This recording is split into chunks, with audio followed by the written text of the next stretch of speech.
Il y a des fêtes que l'on vit parfois à la dernière minute et d'autres fêtes que l'on prépare bien à l'avance.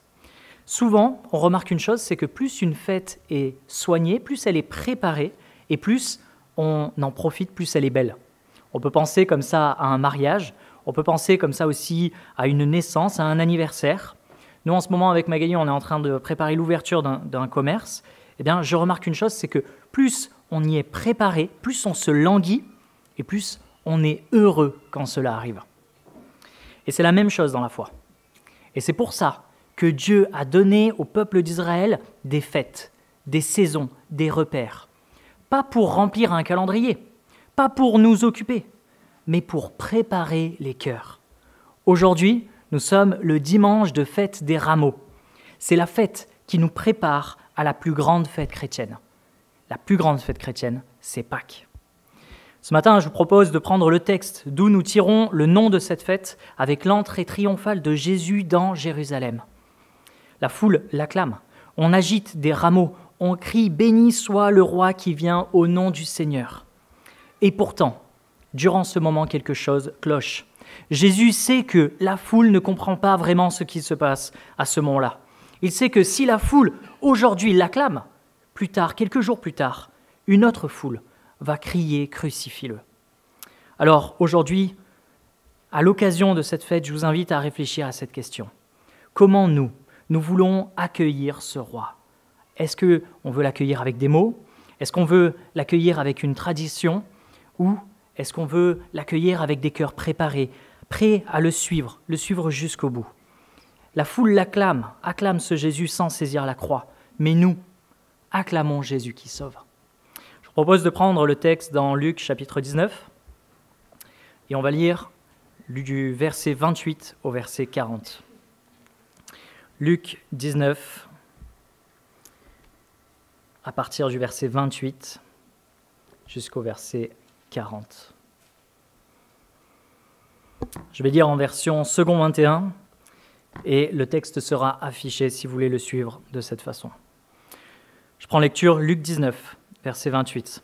Après avoir dit cela, Jésus marcha devant la foule pour monter à Jérusalem. Lorsqu'il approcha de Bethphagée et de Béthanie, vers la colline appelée Mont des Oliviers, Jésus envoya 2 de ses disciples, en leur disant « Allez au village qui est en face. Quand vous y serez entrés, vous trouverez un ânon attaché sur lequel personne n'est encore jamais monté. Détachez-le et amenez-le. Si quelqu'un vous demande « Pourquoi le détachez-vous » vous lui répondrez « Le Seigneur en a besoin. » Ceux qui étaient envoyés partirent et trouvèrent tout comme Jésus le leur avait dit. Comme ils détachaient l'ânon, ses maîtres leur dirent « Pourquoi détachez-vous l'ânon » Ils répondirent « Le Seigneur en a besoin. » Et ils amenèrent l'ânon à Jésus. Après avoir jeté leur manteau sur son dos, ils firent monter Jésus. À mesure qu'il avançait, les gens étendaient leurs vêtements sur le chemin.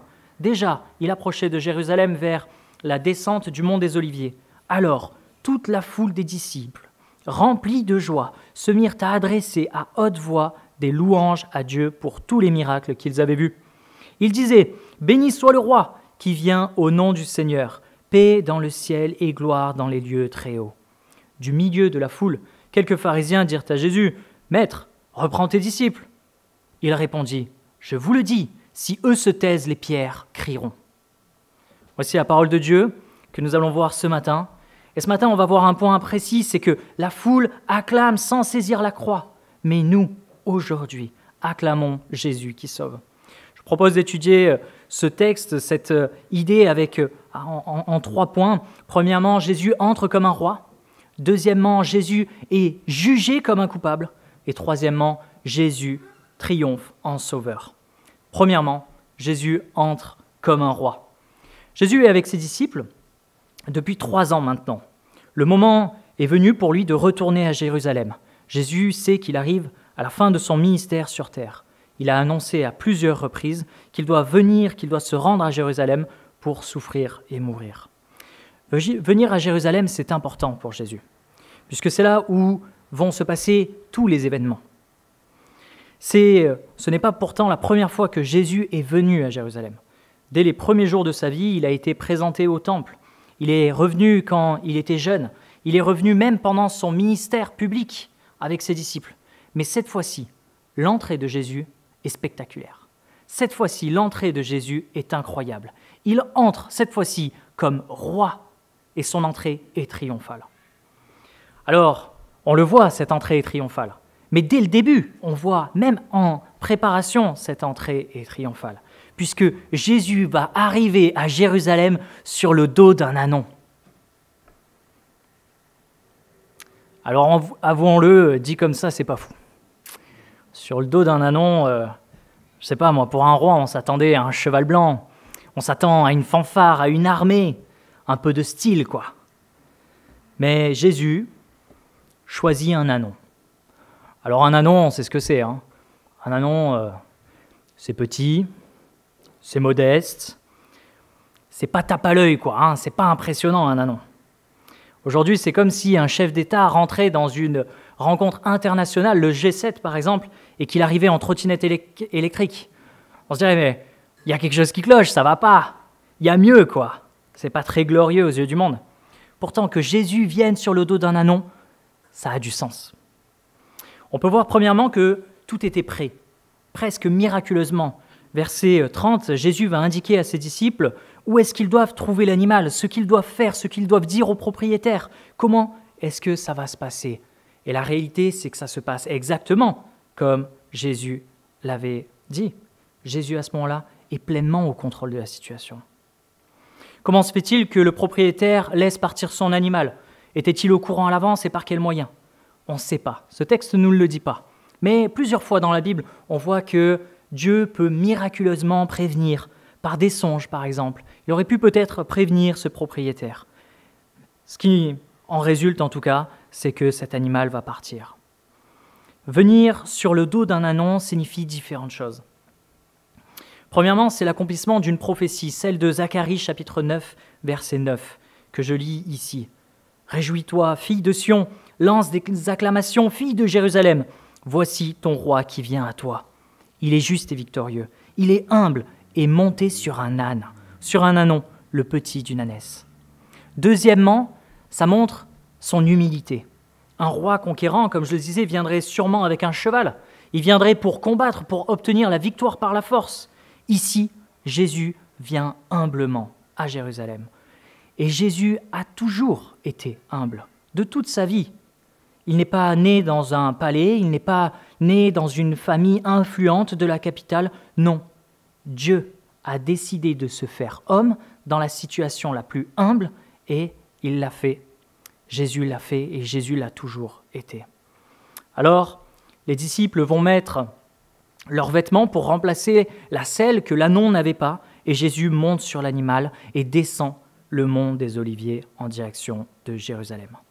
Son entrée est triomphale également parce qu'il y a du monde pour l'accueillir, et beaucoup de monde.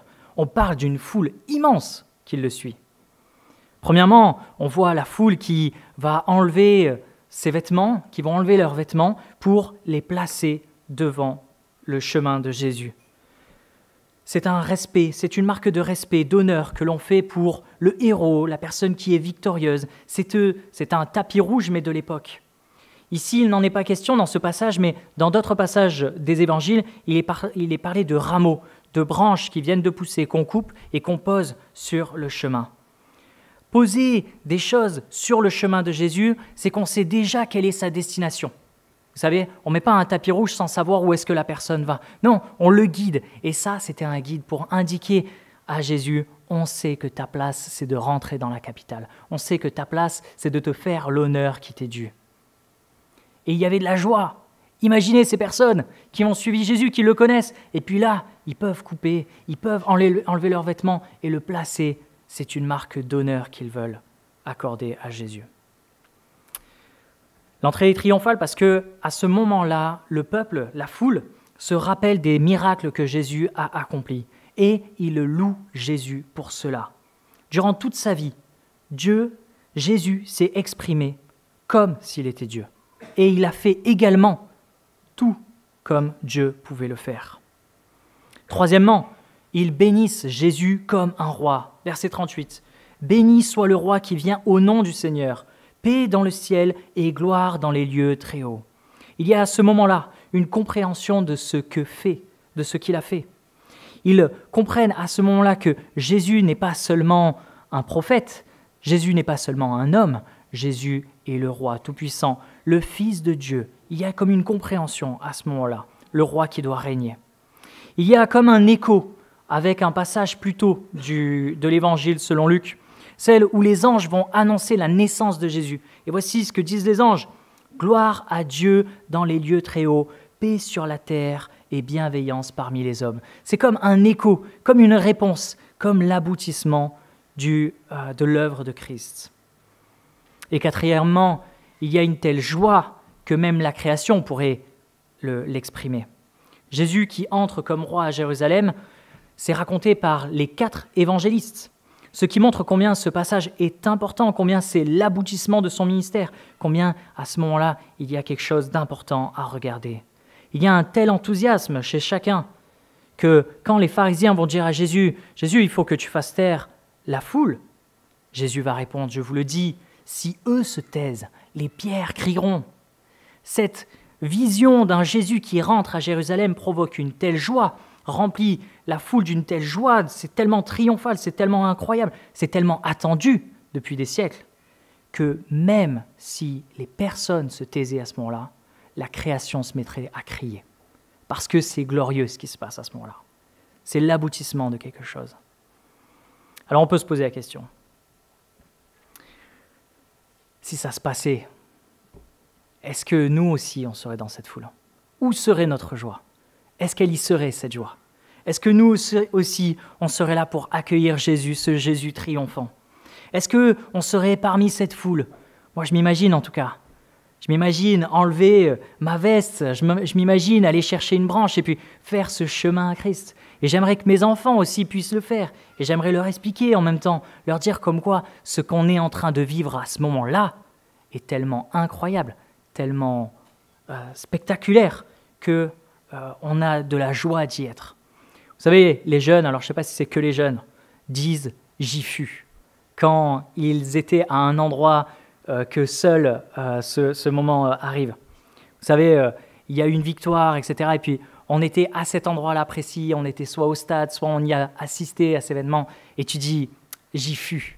Et ce « j'y fus », ça veut dire que c'était un moment unique, c'est un moment qui ne va pas se répéter. « J'y fus ». C'est pas « j'y étais », « j'y fus ». C'est un moment qui était unique, qui était figé dans le temps. Et c'est ce qui s'est passé.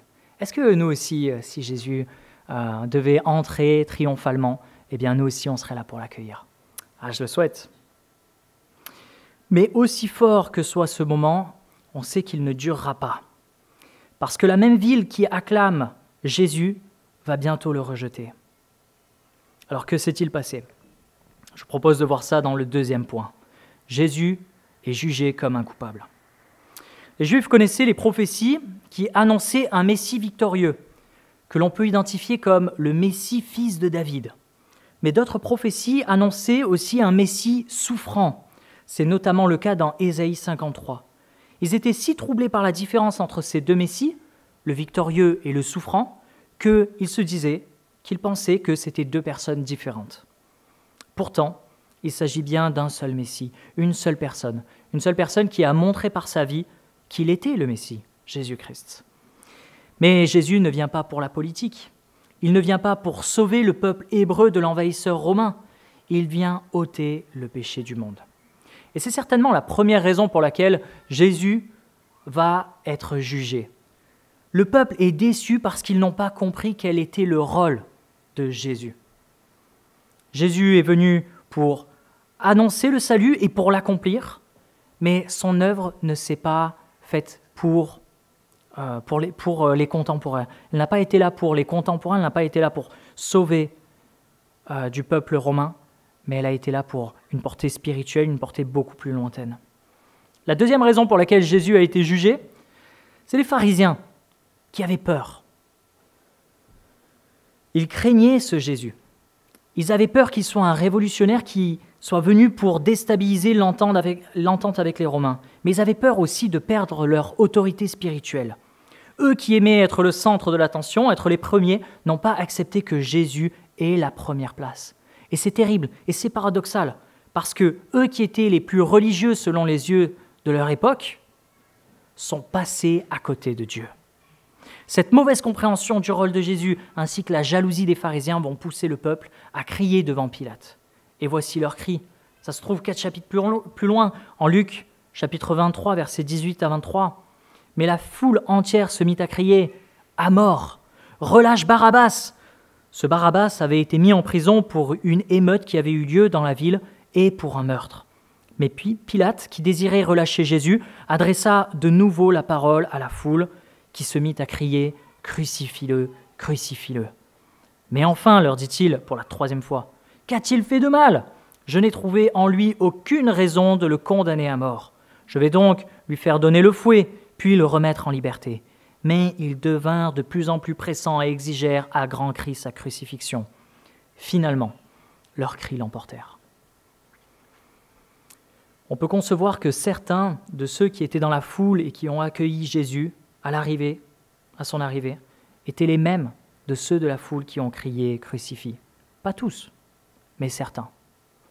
Certains. Alors comment est-ce possible ? Comment est-ce possible que le dimanche on puisse dire « Hosanna », « Gloire à Dieu », et 5 jours plus tard on dit « Crucifie ». Comment est-ce possible ? Ça nous rappelle l'importance d'être ancré en Dieu. Ça nous rappelle d'être ancré dans sa parole, de connaître son plan, de ne pas avoir une foi qui est superficielle, une foi instable. Parce que si c'est ça, alors du coup on sera déstabilisé quand Dieu ne fait pas ce que l'on veut. D'où l'importance d'être ancré dans la foi, dans une connaissance juste de qui est Jésus, de ce qu'il est venu faire sur terre, de ce qu'il a annoncé. Et en disant cela, je veux le dire avec humilité.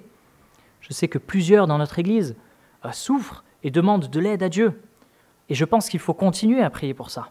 Je pense qu'il faut continuer de prier Dieu pour qu'il résolve aussi nos souffrances et nos épreuves d'ici-bas.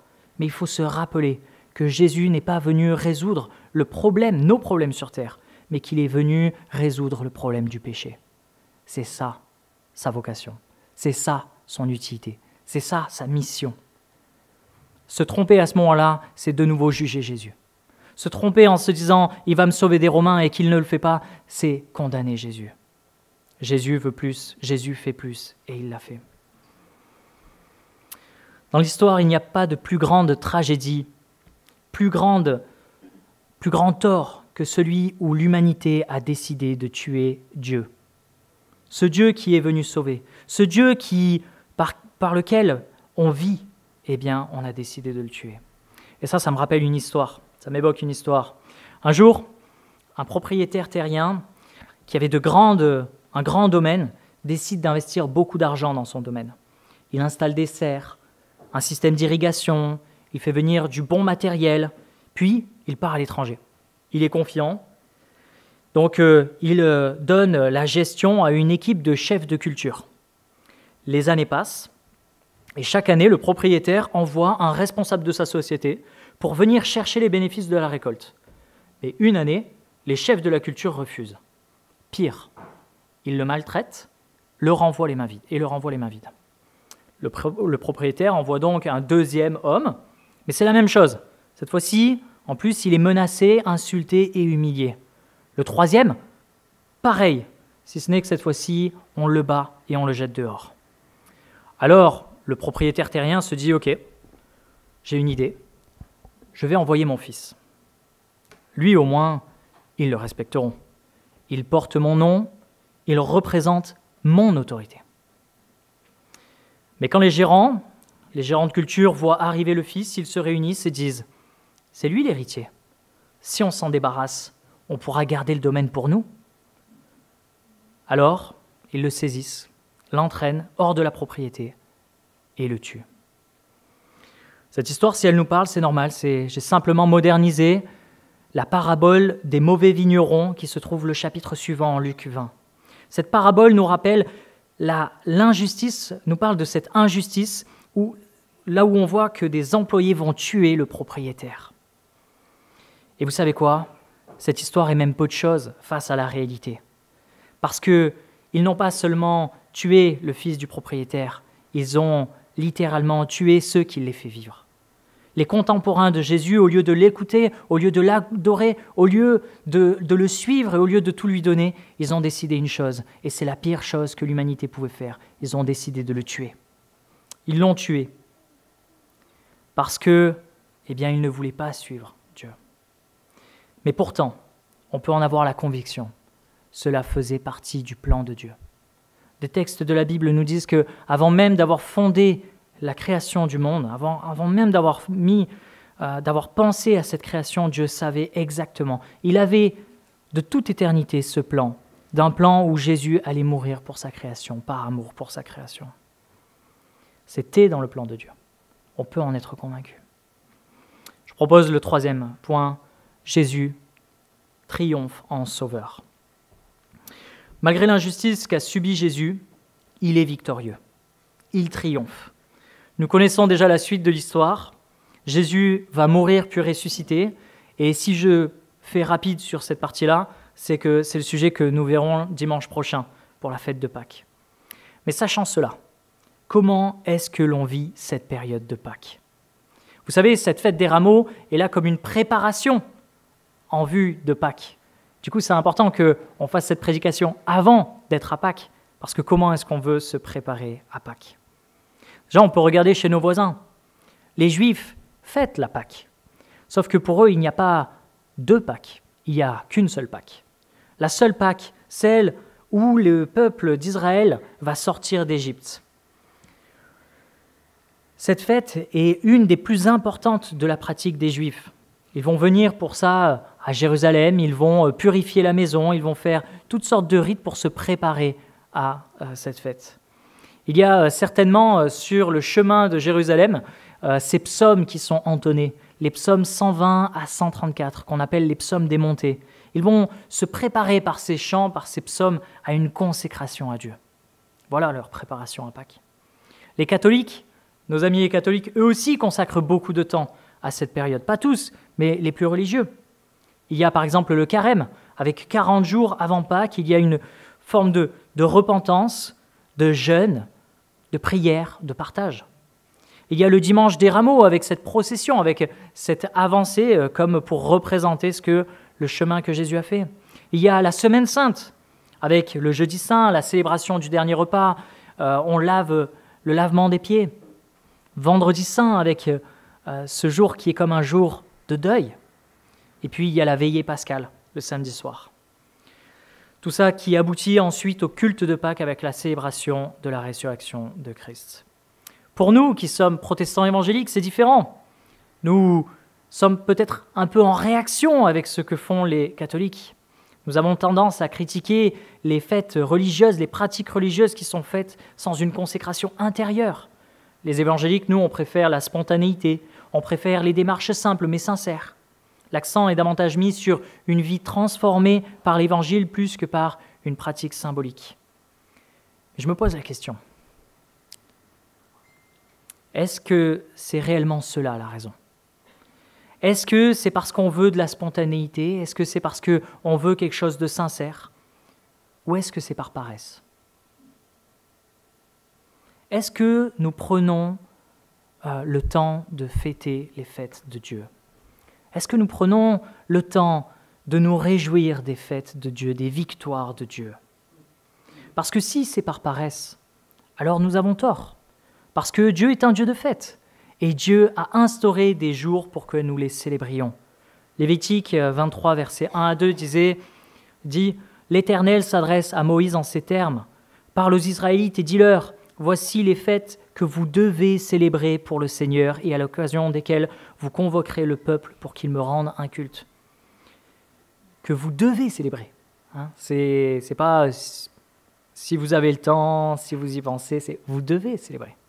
Deutéronome 16, 3 fois par an, tous les hommes se présenteront donc devant l'Éternel, votre Dieu, au lieu qu'il aura choisi lors de la fête des pains sans levain, de la fête des semaines et de la fête des cabanes. On ne se présentera pas les mains vides devant l'Éternel. Vous savez, moi, quand la Saint-Valentin arrive, ça m'arrange bien de dire à Magali que c'est une fête trop commerciale et que j'ai pas acheté de fleurs, mais voilà, c'est commercial, quoi. Ça m'arrange bien. Mais pourtant, il y a une bonne chose à marquer les occasions. Il y a une bonne chose à fêter les saisons, à fêter les périodes. L'idée n'est pas de remplir notre planning. L'idée, c'est pas de s'occuper. L'idée, c'est plutôt de se préparer. Préparer les cœurs. Préparer et puis se réjouir et puis se rappeler. Alors, je vous propose quelques conseils pour faire de Pâques 2025 une belle période. Et j'essaierai d'aller vite. 3 conseils. Premièrement, prenons le temps durant cette semaine à expliquer la signification de Pâques à quelqu'un. Si vous avez un enfant, vous avez votre cible. Mais si vous avez un collègue de boulot, de classe, si vous avez un voisin, un ami, vous pouvez prendre le temps de lui expliquer en quoi est-ce que Pâques est la fête la plus importante pour les chrétiens. Pourquoi est-ce que nous, les chrétiens, on pense qu'il n'y a pas une Pâques, mais 2 Pâques? Combien est-ce que tout cela est important? Si vous ne savez pas, sachez qu'on va en parler dimanche prochain, mais vous pouvez déjà vous renseigner, le voir sur Internet peut-être. Regardez un blog comme Tout pour sa gloire ou lire un livre sur le sujet. Mais prendre le temps de l'expliquer à quelqu'un. Deuxième piste pour faire de Pâques Pâques 2025 un beau Pâques, eh bien, c'est demander pardon et se recentrer sur l'essentiel. Rappelons-nous que si Jésus est venu, c'est à cause de mon péché. C'est parce que, à cause de mon péché, je suis séparé de Dieu, à cause de mon péché que j'ai déjà fait, mais que je fais aussi chaque jour et chaque semaine, eh bien, je suis éloigné, je suis loin de Dieu. Ouais, rappelons-nous que le péché fait un dégât visible sur terre, mais aussi il fait un dégât invisible, celle d'être ennemi de Dieu à ce moment-là. Prenons le temps de demander pardon à Dieu, de nous rappeler qu'on a besoin d'être réconcilié avec lui. Prenons le temps de lutter aussi contre nos péchés, de les identifier et puis de se battre. Troisièmement, et c'est la continuité du deuxième, ayons de la reconnaissance et une adoration sincère. La motivation pour lutter contre le péché, c'est une reconnaissance du salut qui est acquis en Christ. Ce n'est pas pour obtenir plus, mais c'est parce qu'on a tellement obtenu que l'on veut être rempli de gratitude. C'est parce que l'on comprend qui est Dieu, que l'on comprend son amour, que l'on comprend sa générosité, sa patience, qu'à ce moment-là, eh bien, on veut lutter contre le péché et le remercier et être rempli d'adoration.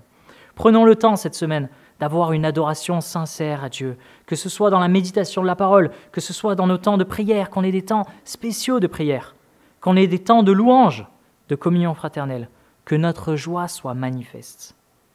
Vous savez, parfois on pense qu'il faut faire plus ceci, plus cela, alors que souvent en réalité il faut juste faire plus de place, moins de choses et plus de place à Christ, afin qu'il prenne toute la place. Alors pour conclure, je vous encourage à passer une belle semaine. Une semaine où on ne passe pas à côté de cette fête, mais qu'au contraire, cette semaine, on puisse se réjouir, qu'on puisse avoir cette volonté de rendre gloire à Dieu, de le remercier pour sa patience, pour son amour, parce qu'il a pris du temps pour nous, parce qu'il a souffert pour nous. Au temps de Jésus, il n'y avait pas une compréhension parfaite de ce qu'allait faire Jésus. Mais aujourd'hui, nous avons une révélation qui est plus large. Alors, si la foule, elle, n'acclamait pas, la foule qui acclamait ne saisissait pas la croix, nous, aujourd'hui, nous pouvons acclamer un Jésus qui sauve. Cette semaine est une opportunité magnifique. Pas juste pour se souvenir, pas juste pour se décomplexer en se disant « ça y est, moi j'ai eu ma semaine, je suis de nouveau bien avec Dieu et ça suffit ». Pas pour juste une semaine, mais pour une vie entière consacrée à lui. Que notre foi ne soit pas une saison, mais une vie donnée à notre Dieu. Il mérite notre consécration.